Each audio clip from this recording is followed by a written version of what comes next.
Assalamualaikum warahmatullahi wabarakatuh. Bismillahirrahmanirrahim. Saya akan cerita sedikit tentang tradisi hujjah. Dulu lama itu kelihatannya sederhana, tapi kalau berargumentasi itu hebat. Tadi Gus Zofur menyebut kitab Mbah Hasyim itu mengharamkan kentong. Beliau masyhur itu punya kitab namanya Al-Jasus an Tahrimin Nakus. Intinya kentong itu haram. Secara dalil ini meyakinkan sekali, karena ketika Rasulullah rembukan sama sahabat, kita dengan apa memaklumatkan orang kalau waktu sholat masuk? Ada sahabat yang usul pakai kentong, dzakalin nasoro, itu Nasrani. Ya pakai buk itu semacam trompet besar, dzakalil Yahud. Kemudian ada yang usul kalau gitu api ya Rasulullah, dzakalil Majus. Sehingga dari hadis itu Mbah Hasyim berpikir kentong itu haram. Tapi Mbah Fakih Mas Kumambang itu mengkritik Mbah Hasyim dengan ngarang kitab Hazurru'us an Tahrimin Nakus. Jadi beliau komentari kitab itu sambil geleng-geleng kepala. Kitab kok keliru nganti ngono itu. Jadi cara pikirannya siapa Ki Fakih. Kentong di Indonesia itu kanggo wedhus dicolong gitu. Pos kampling gitu. Kalau ada banjiran ya kentong, ada maling ya kentong. Jadi nggak ada persamaan sama sekali dengan kentong yang milik orang apa? Nasrani. Sehingga di pondok saya itu ada kentong tapi jelek sekali, karena itu satu-satunya cara supaya beda dengan kentong yang di gereja. Kalau elek kan mirip kentong di pos kampling. Itu ya agak-agak ilmiah sedikit. Dulu ceritanya Gus Zofur itu saya teruskan. Itu singkat cerita, itu kalau yang di kejadian di Termas itu Mbah Dimyati sudah nyuruh semua kentong disembunyikan karena mau ada Mbah Hasyim. Cerita itu mukarrar di Kiai Fakih sama di Kiai Dimyati Termas. Setelah kentong dikumpulkan semua, Mbah Hasyim datang, seneng, ngiranya Syekh Dimyati ini sependapat dengan beliau, yaitu sama-sama nggak ada kentong. Tapi setelah itu ada santri yang matur, Mbah Dim pun beres kentong pun kulo delikno sedanten. Itu di depan Mbah Hasyim. Jadi GR-nya Mbah Hasyim bahwa Mbah Dim itu sependapat akhirnya hilang. Ternyata ini akal-akalan tuh gitu. Karena santrinya matur, Mbah Dim pun beres sedanten kentong beduk sudah disingkirkan. Itu di depan Mbah Hasyim. Saking lugunya santri, nah saking ikhlasnya agak ngerti mahalus syahid ini adalah Mbah Hasyim. Saya mau meneruskan cerita Gus Zofur. Dulu ini cerita dulu Mbah Mun ngaji di Lirboyo, tapi Kiai Makhrus ngaji sama Kiai Khalil Harun. Kiai Khalil Harun itu adik juga sekaligus muridnya Mbah Umar Harun.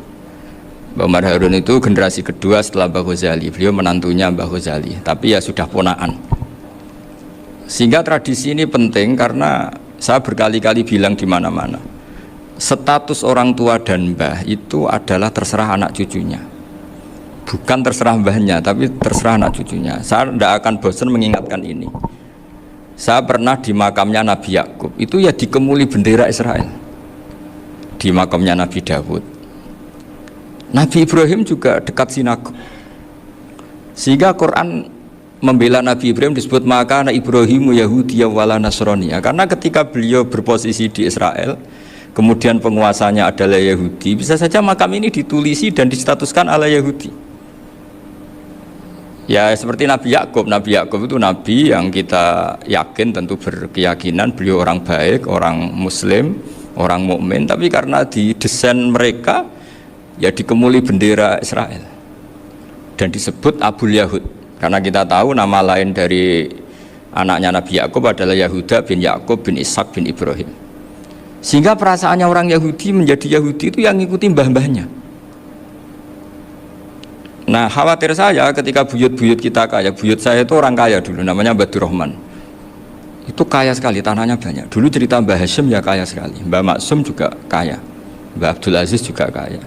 Karena dulu itu inginnya kiai itu yo ketok sugih lah, gak ngel-ngelo santri. Tapi nanti kalau cucu-cucunya sudah tidak alim, itu tidak dianggap punya tanah itu karena untuk fasilitas santri. Aku tak kedonyan, mbah-mbahku ya kedonyan. Buktinya tanah yombo itu. Karena dia akan menafsiri sesuai cara berpikir. Makanya sanad keilmuan yang diceritakan Gus Zofur itu harus diulang-ulang. Kalau nggak diulang-ulang, maka kita akan berpikir sendiri untuk menafsirkan Masyayikhonal Kiram atau Ajdadanal Kiram. Nah, Ini yang bahaya, yang sering Quran mengingatkan. Jadi ada status yang disematkan oleh anak cucu kayak orang Yahuda tadi, Yahuda bin Yakub bin Ishak bin Ibrahim itu menstatuskan mbah-mbahnya yang bernama Ibrahim itu Yahudi. Sampai Quran sendiri yang bela maka anak Ibrahimu Yahudi wala Nasrani. Karena secara geografis sekarang Ibrahim di Israel dan otoritas itu juga milik mereka, sehingga mereka bisa masang-masang atribut yang menunjukkan kalau itu Yahudi. Beberapa al-alim al-alamah yang minnah itu sudah wafat dan kadang-kadang dzurriyyahnya itu tidak kita. Kalau sekarang orang bahasakan kubu sebelah. Akhirnya ya nggak boleh dikholi, nggak boleh diziarah. Terus seakan-akan yaqtaduna bi ra'yi, seakan-akan mereka berpendapat dengan pendapat syekh ini, padahal enggak. Nah, sehingga tradisi ketersambungan sanad tadi, baik secara genetik atau secara asbab, itu harus terjaga. Saya beberapa kali banyaklah sering diceritain Mbah Mun. Dulu Mbah Munawir ini cerita ya, Mbah Munawir itu saking senenge kitab, ben santri ini so ngaji kitab. Itu kalau ada alumni Lirboyo, alim disuruh baca muin di sini itu Mbah Munawir ikut. Saking ingin tasjeknya, ingin ngajari santri bahwa ngapal Quran udah hafal tok, tapi yo paham. Dan penggalinya Mbah Munawir itu sampai klimaknya dulu Mbah Zaini itu nate nikah sama Nyai Komariah kalau nggak salah, binti Karim, binti Manap, punya putra Gus Habib, Gus Toha yang diantara putrinya dinikahi Gus Rozin ini. Terus akhirnya kesampaian juga ketika Mbah Munawir punya mantu alim alamah namanya Mbah Ali Maksum, angsal Nyai Hasimah, sampai pondok Kramjak ma'ruf bil ilmi, terutama ilmu sorof dulu karena Mbah Maksum itu komplain, fa'ala ya fulu kok terus fa'lan ya fa'ala ya fulu ya uf'ul gitu kan, masuk fi'il kok jejer isim gitu. Jadi dulu kata Mbah Mun itu ada persaingan ilmu sorof, sorofnya Mbah Maksum Ali Kuaron sama Mbah Ali Maksum Jogja. Jadi walian tok, yang satu Maksum Ali Kuaron, yang satu Ali Maksum. Ya itu dulu saingan ngarang sorof. Nah ini yang menang siapa? Ya terserah duriannya. Kalau duriannya keren ya menang karena terserah yang kampanye. Saya bayangkan adekan Mbah Zubair tidak punya anak sealim Mbah Mun, mungkin kalau Mbah Zubair juga tidak sewow kalau punya putra Mbah Mun, karena saya berkali-kali bilang kalau dalam syair Arab itu kama takarroma, kadang dilafatkan kama tasyarrofa bi Muhammadin adnanu. Orang berpikir Adnan itu siapa? Itu karena ada Nabi Muhammad SAW. Orang mencari-cari Mbah Mun itu mencari Mbah Zubair karena ada Mbah Mun. Orang mencari Mbah Dahlan karena ada Mbah Zubair. Wong kok alime ngono iku bapake sapa? Wong kok alime ngono iku putune sapa? Tapi kalau kita ini sudah ndak alim, ini orang sudah nggak tertarik nyari-nyari leluhurnya karena dianggap selesai. Jadi yang dengan tanda kutip yang menghabisi mbah-mbahnya itu ya mesti cucunya. Ini mau ngamuk, mau peringatan, tapi ini juga peringatan pada diri saya sendiri. Jadi sehingga zuriyah ini penting. Kenapa para nabi mesti donga zuriyatan thayyibah? Kenapa selalu berpikir tentang zuriyah? Wa ja'alaha kalimatam baqiyatan fi aqibi. Karena zuriyah ini yang nanti bisa menstatuskan leluhurnya. Seperti tadi cerita Mas Maftuh, ini tak puji betul, saya hari ini tidak ingin gojlok supaya kewalian saya tidak tergerus oleh kedoliman. Saya pernah diceritain Gus Zofur, juga sering baca buku tentang Mbah Maksum. Dulu Mbah Maksum kalau wasiat kembali ya gitu, kamu harus NU dan harus mempertahankan NU, tapi tidak dengan cara membenci Muhammadiyah. Dulu Mbah Mun juga sering cerita, dulu Mbah Hashim itu ngaji Syekh Mahfud. Nah, Mbah Ahmad Dahlan dulu namanya Darwis sering ngaji sama Syekh Khotib Minangkabau. Zaman itu Syekh Khotib sudah modern, sudah ikut gerakan Abdu, gerakan Almanar, sehingga bawaannya Mbah Ahmad Dahlan ini agak agresif. Yang Mbah Hashim karena hanya mulazim di Syekh Mahfud, hanya sesekali ngaji Syekh Khotib, beliau lebih seperti itu. Dan dua beliau ini sama-sama pernah ngaji Mbah Soleh Darat di Semarang, Mbah Hashim sama Mbah Ahmad Dahlan yang dulu namanya Darwis. Jadi ini masih min minuskatin wahidah mimam bain wahid. Sehingga kita tidak kaget ketika Mbah Ali Maksum mengomentari Muhammadiyah itu masih ahli sunnah wal jamaah. Makanya nanti terakhir saya baca kitabnya Mbah Ali dan sering saya pelajari. Andai kan kita ini sepakat dengan ilmu, ya kita tahulah kalau Abu Hanifah itu tidak kunut, Imam Syafi'i kunut, berarti kunut itu mazhabnya Abu Hanifah, bukan mazhabnya Mbah Ahmad Dahlan. Apa tidak kunut itu mazhabnya Abu Hanifah, bukan mazhabnya Mbah Ahmad Dahlan. Kita kunut itu mazhabnya Imam Syafi'i, bukan mazhabnya Mbah Hashim. Ini semuanya masih dalam bingkai ilmu. Adzan qabla subhi juga riwayatnya jelas. Tidak adzan ya sudah perilaku kita sudah jelas. Dulu Mbah Mun sering didik kita gitu. Saya sering dengar cerita kalau dulu Pak Arif Fakhruddin begitu hormat sama Mbah Ali, apalagi duriahnya Mbah Azhar Basir, karena beliau dulu ngaji di Termas. Dulu itu nggak ada masalah karena semuanya dianalisis pakai ilmu. Tapi sekarang pakai identitas, yang kunut tuh NU, yang nggak kunut Muhammadiyah. Berarti Abu Hanifah itu Muhammadiyah, Imam Syafi'i itu NU. Berarti Imam Syafi'i itu ya anak buahnya Ki Miftahul Ahyar kira-kira gitu karena anak buahnya Pak Said Akil. Kan terus jadi repot. Dulu kita ini pengagum ilmu bukan pengagum perbedaan. Sehingga di sini yang saya kagum dari sekian ceritanya Mbah Ali Maksum, supaya kitab ini to the point, supaya nggak lama-lama karena waktunya juga. Nanti kalau kemalaman ini kena semprit ini sudah. Ini diantara yang diceritakan Bali itu unik. Imam Syafi'i itu sering tawassul, sering wasilah sama siapa itu? Abu Hanifah. Ini sudah tak petakan, saya baca yang sensitif lah, so yang ini ya. Ziyad al-Babus Samin, terus sebentar ini yang bab tawassul.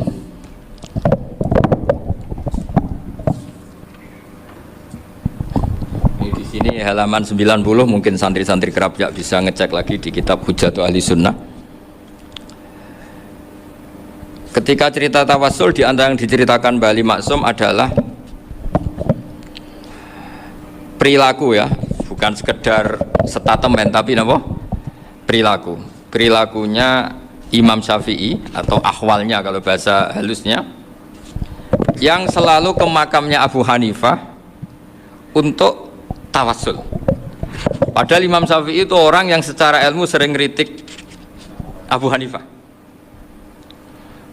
Jadi ini saya baca ini di halaman 100, jadi tawassul mulai halaman 9 berapa ini sampai halaman ini yang saya.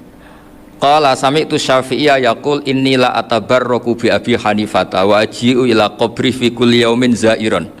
Fa idza uridat li hajatun shallaitu rak'atain, halaman 100, waji'tu wa sa'altu wa ta'ala al hajat indahu fama tab'udu anni hatta tuqda. Kanal Imam Syafi'i ayyama huwa bi Baghdad yatawassalu bil Imam Abi Hanifah yaji'u ila dorihi fayusallimu alaihi wa yatawassalu ila Allah bihi fi qada'i hajati. Terus wa yatawassalu Imam Ahmad bi Imaminas Syafi'i. Jadi di antara yang diceritakan Mbah Ali Maksum itu betapa Imam Syafi'i yang terkenal sering mengkritik Abu Hanifah dalam tatanan fikih karena beliau tidak percaya ada istihsan. Abu Hanifah berpendapat adanya istihsan, dan kita tahu lah ikhtilafu Syafi'i wa Abu Hanifah itu besar sekali. Tapi beliau itu tahu Abu Hanifah itu orang yang sangat soleh. Abu Hanifah itu kalau ketemu sama orang yang utang beliau itu yang lari bukan yang utang Abu Hanifah, karena takut orangnya itu izin. Jadi kalau ketemu yang utang di jalan itu yang sembunyi itu Abu Hanifah. Kenapa engkau sembunyi? Ada yang utang saya lewat, nanti orangnya malu. Jadi setingkat Robiah Adawiyah itu beliau di rumah ada maling itu sembunyi. Ditanya kenapa engkau sembunyi? Malu, gak ada yang dimaling. Malu sama malingnya karena serumah itu gak ada barang yang layak dicolong gitu. Itu Robiah sabda sembunyi. Itu yang bisa niru itu Abu Hanifah. Jadi wali-wali besar ini ternyata saling menghormati dan saling tawassul. Nah saya berharap tawassul ini bukan sekedar perilaku sosial, tapi memang ada sanatnya. Sehingga terus diceritakan Bali di sini dulu istaqa Umar bil Abbas. Kata siapa tawassul harus dengan Rasulullah SAW? Dulu istaqa Umar bil Abbas. Sayyidina Umar itu tawassul istisqa dengan Sayyid Abbas. Padahal kita tahu Sayyid Abbas ini tidak nabi. Terus beliau cerita sampai Imam Syafi'i tawassul sama Abi Hanifah. Sehingga nggak ada perdebatan itu kan Umar. Kalau Umar kan ada jaminan boleh diikuti karena beliau sahabat. Bali cerita tentang Imam Syafi'i yang tawassul dengan Abu Hanifah. Seargumentatif itu. Sehingga ada cerita dalam sebuah tafsir. Ya saya ulang lagi, ada cerita di sebuah tafsir. Kenapa Nabi Musa ditanya Allah wa matilka biyaminika ya Musa? Ma'ana wa ta'ala a'lam, tentu Allah sangat tahu yang dibawa Musa itu apa. Karena Allah tahu Nabi Musa itu grogi. Orang dipanggil Wali Maksum pasti grogi, santri dipanggil Mbah Mun pasti grogi. Kenangan saya setiap dipanggil Mbah Mun ya mesti tanya, yang ringan-ringan, wis sarapan ya. Arung sarapan ya sarapan. Pas sarapan ya kan tanduk mangan sing enak, wong santri ora tau mangan enak. Ya enggak pernah ngomong yang penting, ngendikan yang penting. Nah, karena Nabi Musa ini grogi, ini sebagian tafsir. Itu ditanya yang ringan, "Sake iku nggawa apa?" Karena pertanyaannya ringan, Nabi Musa juga ringan. Ya Nabi Musa itu sampai lali, itu pangeran sing ya'lamu sirra wa akhfa. Diterangno. Niki tongkat Gusti. Gunane kathah Gusti tongkat iki. Qala ya asaya atawakka'u 'alaiha wa ahusyu biha 'ala ghanami wal ya fiha ma'arifu ukhra. Oh, tongkat Gusti niki penting Gusti. Nggih nak. Nggih macam-macam lah Gusti. Atawakka'u 'alaiha wa ahusyu biha 'ala ghanami kangge menghalokan. Masih terangno terakhir dan yang lain-lain Gusti. Wal ya fiha ma'arifu ukhra.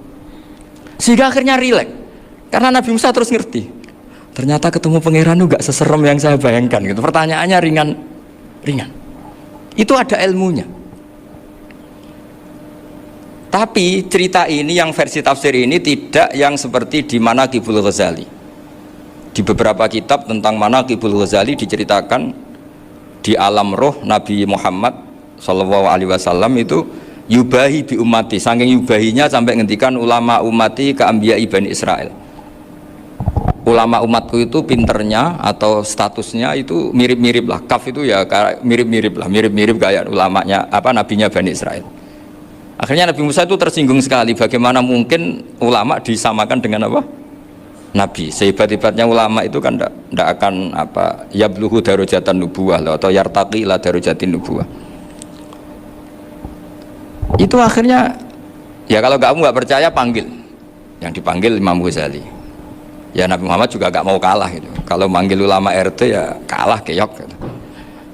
Akhirnya Imam Ghazali datang, ditanya sama Musa, "Mas muka, nama kamu siapa?" "Ana Muhammad bin Muhammad Al-Ghazali At-Tusi Asy-Syafi'i." Itu disebut panjang sih. Terus Nabi Musa guyu-guyu, "Kamu ulama kok ngomong yang nggak penting, ditanya namanya kok penjelasannya sepanjang itu, dianggap itu satu kesalahan. Masa tanyanya nama kok ditanya jawabnya Muhammad bin Muhammad Al-Ghazali At-Tusi Asy-Syafi'i, kepanjangan itu." Ketika Nabi Musa agak mencibir, agak gimana itu, terus jadi Imam Ghazali, "Kalau ini masalah, lebih masalah jenengan." Apa itu? Yang tanya jenengan tuh Allah ya'lamu sirra wa akhfa, dan Allah hanya tanya wa ma tilka biyaminika ya Musa. Harusnya jenengan jawab asoya titik, bukan kepanjangan. Atawakka'u 'alaiha wa asyubiha itu kepanjangan. Allah tanya yang di bawah kamu itu apa? Yang di tangan kamu. Harusnya jawabnya hanya asoya. Tapi kenapa penjelasannya sepanjang itu? Sampai terakhir waliya fiha ma'aribu ukhra. Terus pinter tenan aja gitu. Terus ada Nabi Musa terus bilang, "Ya pinter tenan aja gitu." Padahal kita tidak pernah GR seperti itu, kan kebetulan Imam Ghazali gitu. Kalau yang lain mungkin ya keok lah kira-kira gitu. Tapi ini cerita dalam khazanah keilmuan. Benar yang dikatakan Gus Zofur. Saya termasuk orang yang pernah mondok Lirboyo pasanan. Jadi setelah saya disuruh nemani Gus Kamil, tahun berikutnya Gus jenengan disuruh. Pokoknya anakku bosak wulan lah kudu tahu mondok Lirboyo. Biar aku tahu ngaji Mbah Karim. Terus yang disuruh mbaturi Gus Kamil itu saya. Jadi saya pernah 1 bulan tuh di Lirboyo. Karena saya ini santri beling ya, kontraknya pokoknya penting ziarah Mbah Karim. Biasanya nggak pernah ngaji ya, pokoknya gerbar ngisa. Ziarah ya sudah. Ngaji subuh ingat saya sama Gus Imam itu dari 17 hari ingat saya ngaji 2 kali. Tapi kalau ziarah ke Mbah Karim sudah lupa jumlahnya karena memang kontraknya disuruh ziarah sampai seperti itu.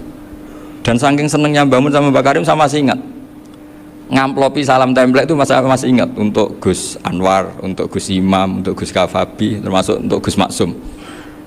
Itu malam-malam saya dijak ngamplopin. Zaman itu saya masih ingat selawewu. Zaman itu kos 1 bulan itu 13.000. Jadi kira-kira kalau 25.000 itu untuk kos 2 bulan. Jadi saya krusnya itu pakai kos. Saya masih ingat Mondok Sarang itu kos 1 bulan 13.000. Berarti kira-kira 500.000 itu di amplopin sendiri sama Bang. Ini untuk Gus War, ini untuk Gus Imam, ini untuk Gus. Padahal Gus Imam ini mondoknya sudah di Mbah Mun. Itu Mbah Mun hormatnya sampai untuk jatah salam template. Nah yang ribet kebalikannya, kita pulang Gus Imam karena melihat Gus Kamil ini putrane Mbah Mun, Gus Kamil disangoni, Saya juga disangoni karena Gus Imam dulu ngaji juga sama Pak D saya, sama keluarga saya. Itu kata Gus Kamil setelah keluar, mau agak muni gua abal ya, boten berarti gua aku. Karena ini penting, ini kalau sampai dianggap tukar guling ribet nih. Jadi ditakwil sendiri lah, mau gak muni gua abal ya, boten wis, yes berarti halal. Tapi sama Mbah Mun ya ditanyanya bukan apa, karena untuk meneruskan tradisi bahwa kalau kiai ketemu itu ya saling memberi hadiah, saling itu sudah faqaddimu baina yadayna najwakum apa sotaku. Sehingga ketika Kapya ini punya Bali Maksum alim allamah, kemudian melahirkan murid-murid yang juga ipar, kayak Mbak Warsun bisa ngarang apa Kamus Al-Munawwir, Pak Bik juga punya karangan Kamus Al-Mu'asir. Saya itu punya semua. Karena ini adalah buah dari bahwa kita ini tidak kalah sama produk-produk yang di sana. Bahwa produk di kita ini sudah cukup untuk mengantarkan orang menjadi alim allamah. Dulu Mbak Zubair ke Mekah ya sudah alim allamah. Gus Zufur ke Al-Azhar sudah alim semua. Teman-teman kita ke Mekah itu sudah alim semua. Padahal produk mondoknya ya tadi mau digojlok kiai ini, terus mangkel be keamanan biasanya itu. Biasanya musuh besar pondok itu keamanan. Jadi ya bukan berarti gojlok ibunya Gus Maftuh enggak. Biasanya keamanan itu musuhnya apa? Banyak. Itu tradisi keilmuan itu harus dijaga dengan hujjah dan dengan tadwin, dengan pembukuan. Saya punya sekian cerita ya, misalnya dulu kita mungkin iskal itu janggal. Kenapa sih orang Islam tukaran sama orang Islam itu? Sehingga diantara doa Nabi yang enggak dikabulkan Allah, enggak boleh dikabulkan sama Allah, enggak boleh, bukan berarti enggak mustajab. Redaksinya famana aniha, memang enggak boleh. Redaksinya bukan falam yastajib lahu tapi famana aniha. Di Al-Marrah As-Salisa ini Nabi dilarang, yaitu melarang umat Islam itu jangan sampai tukaran sama umat Islam sendiri. Itu kata Allah, ya tidak bisa kata Allah, kalau itu tidak saya kabulkan. Itu dulu guru-guru kita nyontohkan sederhana. Kira-kira kalau saya tukaran wek Gus Zofuru, Mbah Mun luwih ikhlas dibanding ditukari wong liya. Nakno kakak ditabuk adik, wong tua luwih ikhlas dibanding ditabuk tonggo. Barokahnya membaca kita lebih mentoleransi. Kalau ada Mbah Hashim dikritik Mbah Fakih Mas Kumambang, kita ikhlas itu. Tidak dikritik guru PAUD, itu kan. Atau dikritik orang-orang nggak bisa ngaji. Artinya ternyata keliru kita bilang kiai kok tukaran. Justru bagus kiai tukaran dibanding kiai dikritik guru PAUD atau dikritik orang-orang yang nggak bisa baca kitab. Akhirnya barokahnya baca kita menjadi tahu. Dulu Mbah Mun sering cerita, ini masih cerita silsilah ya. Jadi Bali Maksum tadi kita tahu di antara guru besarnya Bali Maksum tentu Mbah Mahfud Termas. Beliau adalah adik dari Kiai Mahfud Termas. Mbah Dimyati ini adik Kiai Mahfud Termas. Itu punya saudara namanya Abdur Razak, juga punya saudara namanya Dahlan, itu yang membawa Thariqah Syadiliyah di Solo Raya yang sekarang alhamdulillah diteruskan Gus Wafi. Dulu di antara pesannya Mbah Mun ke saya, hak Wafi kandani kon ziarah ning Mbah Dimyati. Mergo Thariqah Syadiliyah dulu itu yang bawa keluarganya Mbah Dimyati. Jadi semuanya ini masih dzurriyyatan ba'duha min ba'd. Nah pesan saya karena tadi Mbah Munawwir yang termasuk orang pertama yang bawa Quran, bawa qiraah sabah. Kenapa saya bilang termasuk? Karena kalau bilang paling pertama ini nanti butuh data. Dan itu agak kerepotan lah. Tapi yang jelas mimman istahara lah. Mimman istahara yang membawa sabah ke sini itu adalah Mbah Munawwir. Terus beliau ngajarkan diantaranya ke Mbak Arwani, pakai kitab Satibi, pakai kitab Nazmus Satibi.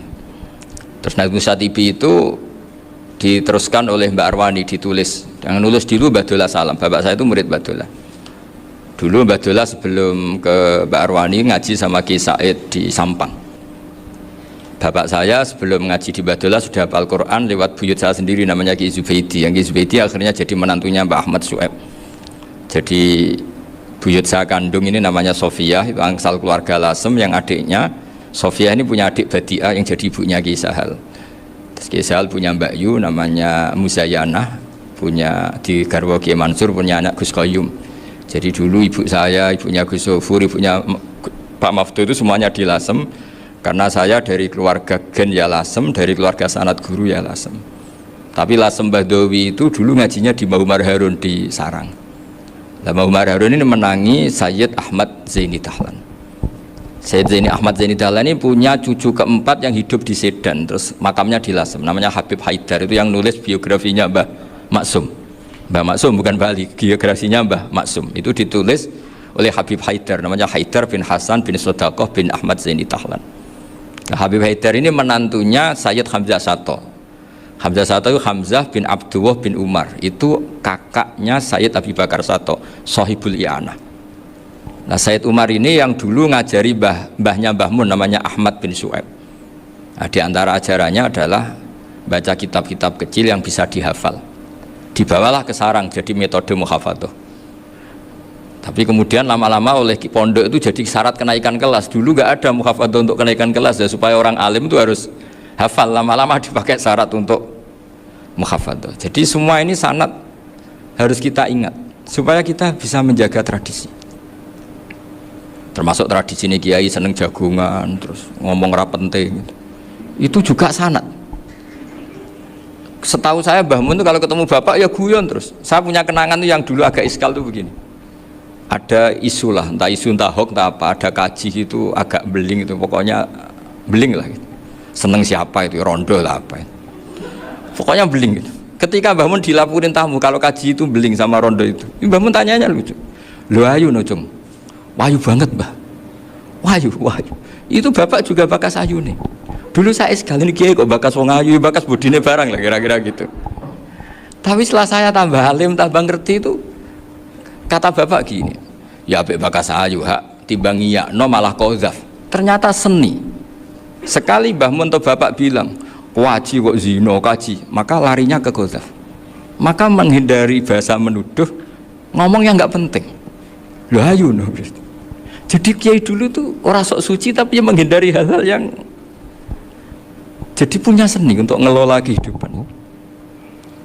Orang bermalam-malam jagungan sama teman asik itu kan perlawanan terhadap nafsu kita, syahwat kita untuk mungkin nikmati dugem di bar atau di tempat-tempat maksiat. Itu setan di Indonesia tuh kakuati sama Ki Jawa. Orang supaya nggak tertarik maksiat itu Ki Jawa cukup ketemu kancane masak terong guyon, gejol-gejolokan zaman mondok, sewengi lulus sangka maksiat, bar wis tutup. Perlawanannya sederhana, nggak pakai tahajud, nggak pakai wiridan, karena Ki Jawa juga koyoke rapati potongan ahli ibadah gitu, itu jagungan gitu. Jadi setahu saya itu pernah lihat Bali itu sekali ketika beliau ngisi ceramah di Mbah Hamid Bedowi. Saya masih kecil diajak bapak. Dulu kalau bapak ngelihat Bali sama Mbah Hamid itu mesti nangis karena dua orang alim bertemu. Yang akhirnya ya bisanan itu. Mbah Hamid punya anak Gus Nasih, di sini ada Mbah Nafisa, terus jadi Mbak Salih Hindun itu. Jadi dulu itu ya guyon terus ketika ketemu. Itu yang sering bodoni Mbah Hamid itu ya Ki Bisri. Ki Bisri itu kalau datang ke Ki Hamid Pasuruan, nak wali tenan aku teko ditata nomangan. Jadi ukurannya ya, ternyata sampai sana dikeimangan tenan. Masih belum mengakui, kan nak wali tenan aku kiai rung di mobil, dongakno aku di mobil. Sudah kalah satu seri itu masih gak terima. Lalu itu Mbah Hamid akhirnya berdoa, ayo monggo, mugi-mugi Ki Bisri gak ada mobil. Itu setelah didoain masih tanya, mereknya apa merek? Jadi itu Mbah Hamid jawab, ya paling Holden itu, paling Holden. Itu nyari mobil itu ya adalah dapatnya Holden. Suatu saat Mbah Bisri ditudang Mbah Hamid gak dikasih bisaroh, karena utangnya sudah banyak Mbah Hamid, Mbah Bisri ini utang tadi, utang doa tadi. Itu ya gak dikasih bisaroh, ya gak mau kesang rapopo kelambimu kayak no aku. Didol sama muhibbinya Mbah Hamid, itu harganya melebihi jatah bisaroh. Ketemu Mbah Hamid, Kang, susu Kang, mergo. Jadi dulu itu rileks, makanya ini yang diceritakan ke Zofur. Sebetulnya kalau kiai-kiai itu bersanad itu ya rileks, hidupnya itu rileks. Karena rileks ini perlawanan terhadap kemungkaran. Saya dulu musyawarah sering sama Gus Zofur usul fikih. Itu jelas di antara yang ditulis Lubil Usul itu. Ya kita tahu tadi misalnya sanad usul fikih, Mbah Ber itu sangat al-usuli, Kiai Zubair Dahlan, abahnya Mbah Mun. Punya murid diantaranya Kiai Sahal. Kiai Sahal punya karangan Thariqatul Husul fi Syarhi Lubil Usul.